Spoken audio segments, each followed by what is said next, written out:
Hello, everyone. Welcome to the Trend Playbook. There is a specific kind of silence that descends on Wall Street on a Friday evening. Usually, it is the silence of relief. The trading week is over. The terminals are dark. The bankers go to their Hamptons houses to drink champagne. But this weekend, the silence is different. It is the silence of a bomb squad staring at a wire they just failed to cut. We just witnessed something that was not supposed to happen. According to the script that has run for 40 years, silver was supposed to crash on Friday. They tried to smash it. They tried to smash it at 60 sellers, but the market didn't just hold, it accelerated. The closing price on the screen is 67.14. Let that number sink in. 67.14. We didn't just break the resistance, we blew the roof off the building. We closed at the absolute highs of the week. The retail investor, this is a moment of celebration, but inside the risk management departments of the major bullion banks, this is a nightmare scenario. Why? Because markets are closed. They are stuck. They are holding billions of dollars in short positions that are now deeply underwater. They have to sit there for 48 hours, unable to trade, unable to hedge, and unable to stop the bleeding. In this urgent market update, we are going to take you inside that nightmare. We are going to explain what a weekend margin call looks like. We are going to analyze why this specific closing price changes the mathematics of the entire silver market. And we are going to talk about Monday morning, because when a market closes at the highs on a Friday, it rarely opens quietly on a Monday. The panic is building behind closed doors, and when the doors open, stampede begins. This is the story of the weekend. The banks lost control. To understand the magnitude of $67, you have to understand the Friday script. For decades, silver investors have suffered from Friday fatigue. We would have a great week, the price would rally, everyone would get excited, and then at 10:00 a.m. New York time on Friday, wham, a massive sell order would hit the futures market. The price would drop $2. We would close the week weak. It was designed to ruin your weekend. It was designed to make you feel like a loser for holding. We saw them try it again this week. We saw the dip. We saw the attempt to pin the price below $65. This time the buyers didn't blink. Instead of selling into the close, the buyers aggressed. They bought the offer. They cleared the book. They pushed the price up right until the final bell rang. This is a change of character. It tells us that the suppression algorithm is broken. The banks fired their ammunition and they ran out of bullets before the market ran out of money. When you see a market close on its highs, it means one thing: fear, not fear of a crash.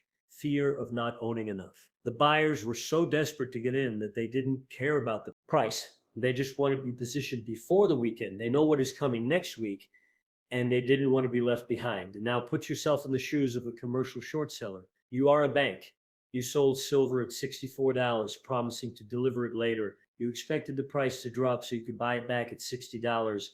But the price is $67.14. You were losing more than $3 an ounce on millions of ounces, and the market is closed. You're in prison. You cannot exit your trade. You have to watch the news all weekend. You have to watch the geopolitical tensions rise. You have to watch the articles about Samsung batteries and solar shortages go viral. And every piece of news makes you sweat, because you know that when the Asian markets open on Sunday night, everyone else reads that news too. If Asia gaps the price to $68, your loss gets bigger. This creates a psychological pressure cooker. The risk managers at the banks are currently running stress tests. They're asking, what happens if silver opens at $72? Can we survive? If the answer is no, then they have only one choice. They have to issue a market on open buy order. They have to tell their traders, I don't care what the price is on Sunday, buy it all. This is how you get a gap and go. The pent-up panic from the weekend releases all at once in the first minute of trading. We are set up for one of the most violent opens in history. Why is 67.114 such a critical number? Technically speaking, it clears the noise. Between $60 to $65, there was a lot of chopping. But above $67, the air is thin. If you look at the monthly charts going back 40 years, there's almost no trading history at these levels. We are in blue sky territory. There are no bag holders from the past waiting to sell to get their money back. Everyone who holds silver right now is in profit, and people in profit don't panic sell. They hold, they wait for more. This removes the overhead resistance. The only resistance left is psychological. $70, $75. These are just round numbers in our heads. They are not structural walls. So 67.14 is the signal that we have left the battle zone and entered the discovery zone. In the discovery zone, price moves fast. It seeks a new equilibrium. And since we know there is a physical shortage, that equilibrium is much, much higher. However, I must be the voice of reason here. I know you're excited. I am excited. But we must be careful. When a market goes vertical, when it closes at the absolute highs, it attracts tourists. It attracts gamblers who use massive leverage because they think it can only go up. These gamblers are dangerous. They put their stop losses very close to the price. If the banks manage to engineer a $2 drop on Monday, all those gamblers will get washed out. Their selling will accelerate the drop. So while 67.14 is incredibly bullish, it also increases the risk of a shakeout. The higher we go in a straight line, the more violent the correction will be when it comes, and it will come. Nothing goes up in a straight line forever. We might see a retest of $65. We might see a scary morning where silver drops 3. You need to be prepared for this. Do not look at 67.14 and think it is easy from here. It gets harder. The volatility will try to buck you off, but understand this distinction. Correction is healthy. A crash is a change in trend. Given the shortages we have discussed, the Samsung battery demand, the recycling limits, the empty vaults, a crash is unlikely. Any drop is just the market checking to see if you are serious. So the price is high, the shorts are trapped, but what are the banks actually doing right now? It is the Weekend, the markets are closed, but the lights in the skyscrapers are on. In part 2, we are going to look at the weekend margin call. I'm going to explain exactly what happens inside a prime brokerage when a client blows up. We are going to discuss the possibility that a smaller fund or bullion dealer might default. And we are going to talk about the physical run. With the price this high, people aren't selling silver. They are rushing to buy it before it hits 100. We will look at the supply chain collapse that is happening in real time. The price is the signal. The panic is the reality. Stay tuned for part 2. We are going inside the risk room. If you are just joining us, let's reset the scene. It is Saturday, December 20th. The markets are closed. The price of silver is frozen on the screens at $67 Fort. To the outside observer, the financial world is asleep, but inside the glass towers of Manhattan and London, the lights are burning bright. In part 1, we talked about the broken script. Now we need to go deeper. We need to walk into the risk room.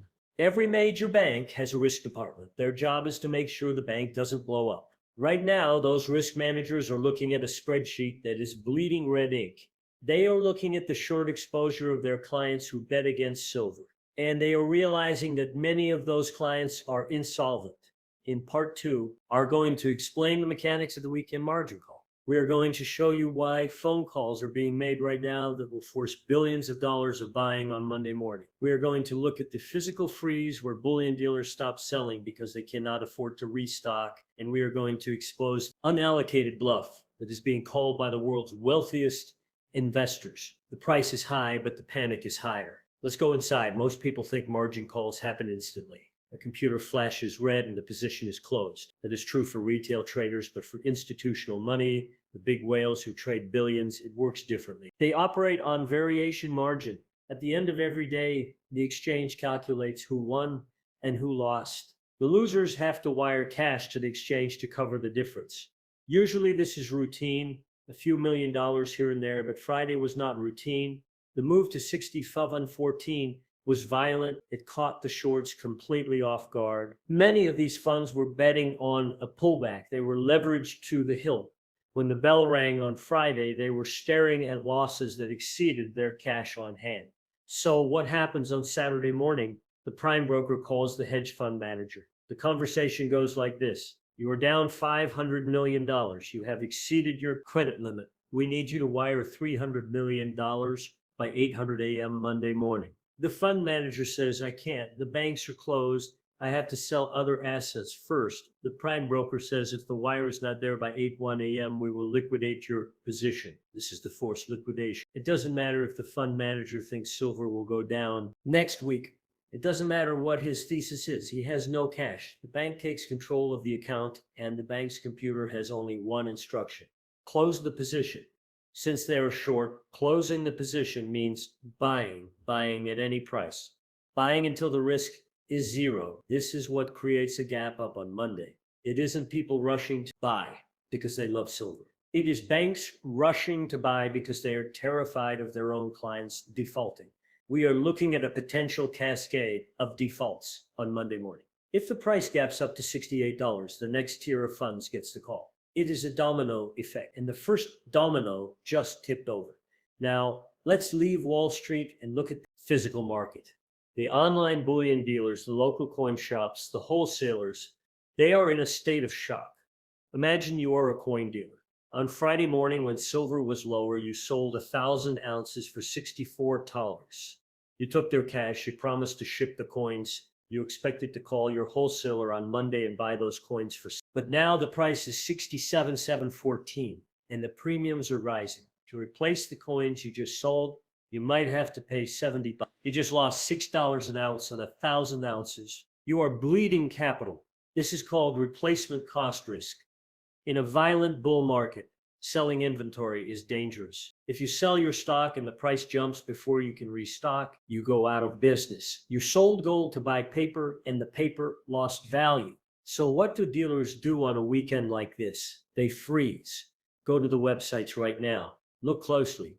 You will see one of three things: sold out banners on everything. They are hiding inventory. Maintenance mode screens. They shut down the site to stop the bleeding. Or massive premiums. They jacked up the price to $80 to discourage buying. They are trying to stop the bleeding. They are waiting for Monday to see if the price is real. This creates a physical vacuum. The demand from the public is exploding because of the price rise, but the supply has vanished because the sellers are terrified. This is the perfect storm for a price squeeze. Buyers with cash, sellers in hiding. The only way to bring the sellers back is to bid the price much, much higher. There is a bigger game being played at the very top of the wealth pyramid than the unallocated accounts. We touched on this before, but this weekend it is critical. Banks hold billions of ounces of silver on behalf of wealthy clients. Most of this is unallocated. It is a claim on the bank's pool of metal. The bank uses that pool to lease to industry, to hedge, to trade. They run a fractional reserve, but when the price hits $67 and when rumors of shortages start flying, the wealthy clients get nervous. They ask the question, does the bank actually have my silver? This weekend, we're hearing reports of a quiet bank run on the vaults. Family offices are sending instructions to convert their unallocated holdings to allocated. And put my name on the bar, move it to a segregated shelf, send me the serial numbers. This forces the bank to show its hand. If they have the silver, fine, they move it. But if they don't, if they leased it to Samsung or sold it to China, they have to go into the market and buy it immediately to satisfy the client. They cannot tell a billionaire, we don't have it. That triggers a lawsuit and a collapse of confidence. So they quietly pay whatever it takes to get the bar. They pay 68, they pay 70. This internal squeeze is invisible to the retail trader, but it is the driving force behind the resilience of the price. The banks are bidding against each other to secure the metal they owe to their own clients. They are trapped in a web of their own rehypothecation. So what happens when the bell rings on Sunday night? We have hedge funds facing margin calls, dealers desperate to restock, banks covering unallocated deficits. Who is selling? Nobody. Who wants to sell at $67 when it looks like it is going to 100? The miners aren't selling. The stackers aren't selling. This imbalance, massive forced buying versus zero selling, creates a gap. The price teleports. It might close Friday at 67.14 and open Sunday at 68.50. Prices in between. This is the nightmare for the shorts. They don't even get a chance to cover at 67.50. They get filled at 69. Their loss expands instantly. If we see a gap up on Sunday night, it confirms that the weekend margin call was real. It confirms that the panic is systemic, and it sets the stage for a run to $72 by Tuesday. The banks are panic buying. The dealers are hiding. But what about the metal itself? Where is it going? In part 3, we are going to look at the physical flows. We are going to track the movement of silver from west to east. We are going to look at the arbitrage that is draining the COMEX and filling the vaults of Shanghai. and we are going to explain why the spot price you see on your screen is becoming a fiction. The paper market is a casino, the physical market is a battlefield, and right now the battlefield is being stripped bare. Stay tuned for part 3. We are going to follow the metal. If you are just joining us, we have covered the financial panic. We have looked at the banks staring at us on a Saturday, realizing they are trapped. We have looked at the margin calls going out to hedge funds. But finance is just numbers on a screen. Silver is real. It has weight, it takes up space, and right now, while the paper markets are closed for the weekend, the physical metal is moving. It is moving on ships, it is moving on planes, it is moving in armored trucks, and it is all moving in one direction, east. In part 3, we are going to expose the physical vacuum. We are going to look at why the warehouses in London and New York are being drained to feed the insatiable appetite of Shanghai. We are going to explain why the spot price you see on your phone is becoming a ghost number. And we are going to look at the industrial horde that is bypassing the public markets entirely. The banks are fighting over paper contracts. The world powers are fighting over the atoms. Let's follow the metal. To understand why the West is running out of silver, you have to look at the price difference between New York and Shanghai. This is called the arbitrage spread. I know the COMEX in New York closed at 67.14, but the Shanghai Gold Exchange is trading significantly higher due to the solar demand and the battery panic. Silver in China is trading closer to $72. This is a $5 gap. In the world of commodities, a $5 gap is a black hole. It has infinite gravity. If you are a global refiner, where do you send your silver? Do you send it to New York to sell for 67? Or do you send it to Shanghai to sell for 72? You send it to Shanghai. Every single bar that isn't nailed down is being put on a pallet and flown to China. This creates a supply shock in the West. The metal that usually replenishes the COMEX vaults is being diverted. Metal that usually sits in London is being withdrawn. This is the Shanghai magnet. It is sucking the liquidity out of the Western financial system. And because the markets are closed this weekend, the spread might widen even further before New York opens. While New York sleeps, the metal leaves. And when New York wakes up, the cupboard will be bare. There's another drain on the supply that you will never see on the chart. Direct procurement. In a normal market, companies like Samsung or Tesla might buy silver futures to hedge their costs. But in a shortage, futures are useless. You can't build a car with a paper contract. You need the metal in your factory. So what are these giants doing this weekend? They are doing off-market deals. They are calling the mining companies directly. We will buy your entire production for the next 2 years. We will pay you $70 an ounce and we will pick it up at the mine gate. This is catastrophic for the COMEX.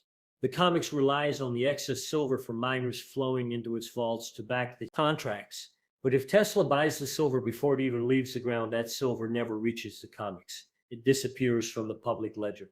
We are seeing a bifurcation of the market. There is the public market where crumbs are traded back and forth by speculators, and there is the private market where massive tonnage is being locked up by strategic industries. The public market thinks there is plenty of silver. The private market knows there is none. This weekend, the private market is busy securing the last remaining stockpiles. By Monday morning, the available inventory will be lower than it was on Friday. This leads us to a controversial truth. The spot price is broken. For years, we accepted that the price discovered on the futures exchange was the real price. But that mechanism assumes that you can easily turn paper into metal. That assumption is failing. If you go to a dealer today, or even a wholesale distributor, and you say, I want to buy silver at the spot price of 67,114, they will laugh at you, say, good luck. Our price is $78. The spot price has become a reference rate for paper gambling, not a purchase price for physical goods. This divergence is the death knell of a currency system. We saw it in the Soviet Union. The official rate for bread was low, but there was no bread. The black market rate was high, and you could actually eat.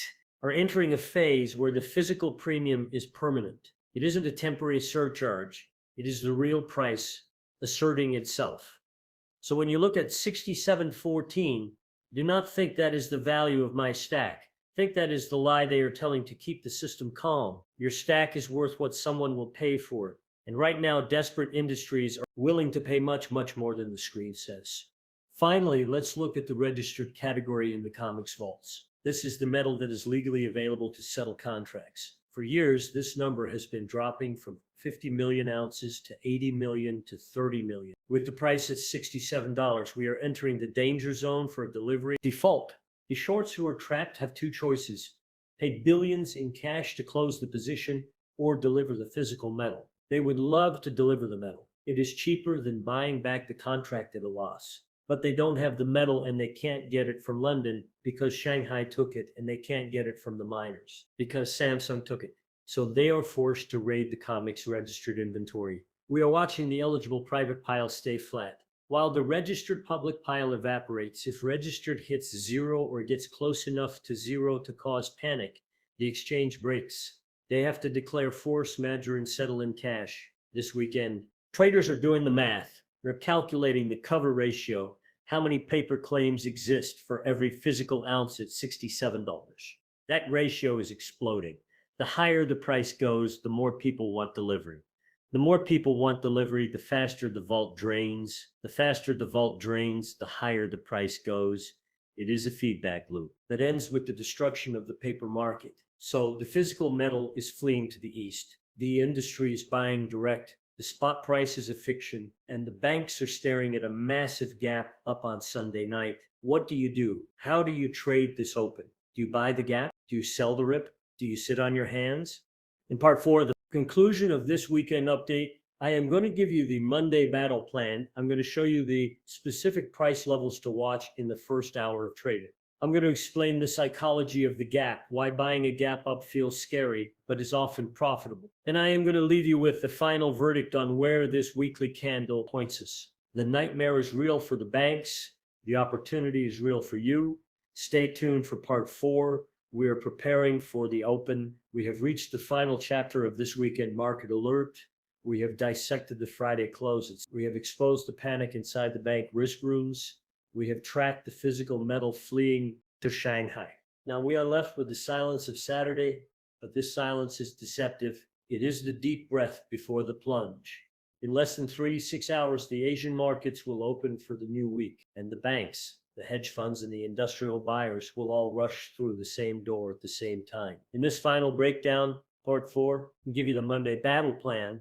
I'm going to teach you how to handle a gap up, because if silver opens at $69, your instinct will be to panic buy.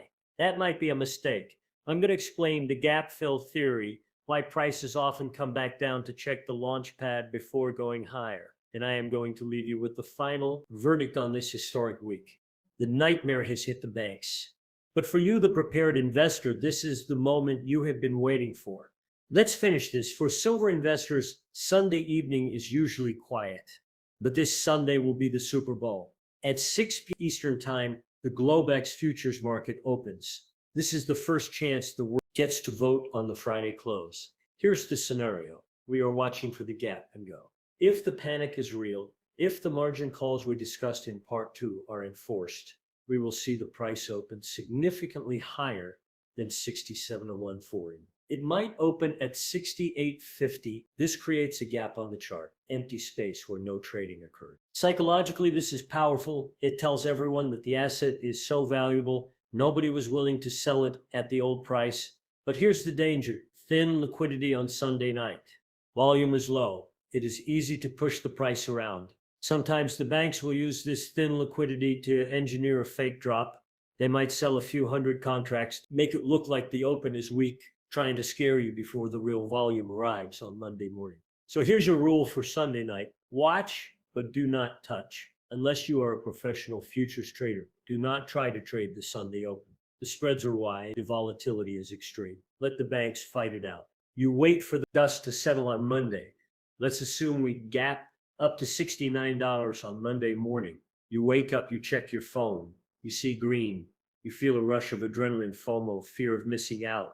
Your finger hovers over the buy button. I have to get in before it goes to 100. Markets rarely go up in a straight line forever. There is a technical phenomenon called filling the gap. Often after a massive jump, the price will drift back down to the level where it broke out. It comes back to test the breakout to make sure it is real. If you buy the panic spike at $69 and then the price drifts back to $67 to fill the gap, you are down $2 instantly. You feel stupid. You panic sell, and then the price rips. $70.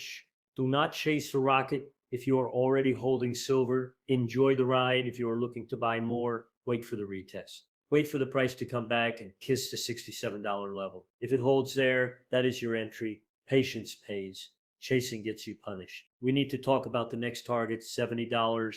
Why 70? Because it is a big round number. It is a psychological milestone. But more importantly, it represents the final capitulation of the bear case. Below $70, the skeptics can still argue that this is a correction. They can draw lines on a chart and say it is a double top. But if we break $70, the chart becomes vertical. The bear thesis is destroyed. This means that $70 will be a war zone. Banks will defend it with everything they have. They will place massive sell walls at $69.99. So expect turbulence as we approach 79. We might hit $69.50 and bounce off. We might chop around for a few days. This is normal. It is the market digesting the gains. Do not mistake a pause at $70 for a top. It is simply the market refueling before it breaks the sound barrier. Now, I have to play devil's advocate. I have to give you the downside scenario so you're protected. What if this is all a trap? What if the banks have one last trick up their sleeve? There is a scenario where they use the Sunday night illiquidity to stage a massive rug pull. They dump billions of paper contracts to drive the price back below $65. They want to break the spirit of the bulls. They want to trigger the stop losses of the people who bought the Friday high. If we see silver drop below $65 on Monday, that is a warning sign. It means the breakout might have been a fake out. It means we might need more time to consolidate. If this happens, do not panic. Remember the fundamentals. Remember Samsung. Remember China. A paper smash does not change the physical shortage. It just gives you a better price to accumulate. But you must be aware that volatility cuts both ways. If you're leveraged, if you're trading options, you're using margin, a rug pull can wipe you out. This is why I always say hold physical. Physical silver cannot be margin called. It sits in your safe. It ignores the rug pull. It waits for the truth to return. Let's zoom out one last time. Whether we gap up to $69 on Monday or pull back to $66, the verdict of this weekly candle is undeniable. We closed at the highs. We absorbed the selling. We broke the suppression. The trend has changed from down to up. The psychology has changed from fear to greed. The flow of metal has changed from west to east. You're holding an asset that is currently being repriced by the entire world. Simultaneously, this process is messy. It is violent. It is scary, but it is profitable. The banks are having a nightmare weekend. You should be having a great weekend. You did the work. You did the research. You bought the metal. Now let the market do the rest. So here is the plan for Monday. Watch the sun open. Look for the gap. Watch the Monday morning retest. Look for support at $67. Do not chase. Let the price come to you. Ignore the FUD. The media will try to scare you. Trust the chart. The nightmare scenario for the banks is the dream scenario for us. 67.40 is just a mile marker. The destination is much further down the road. Stay sharp, stay stacked, and I will see you on the other side of the open.